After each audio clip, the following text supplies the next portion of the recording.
a beautiful city with lots of nice old buildings. It's good for visiting it by foot.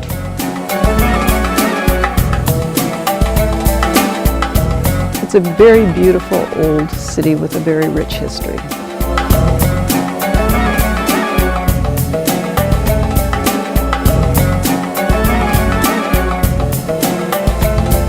Napoleon was here, the Crusaders were here, everybody's left an imprint on Akko.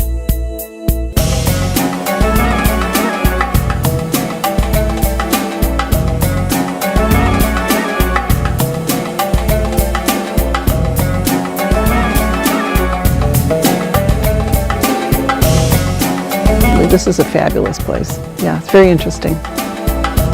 You will fall in love with Akko because I did. Its history, its archaeology. Akko is a hidden gem awaits for your discovery.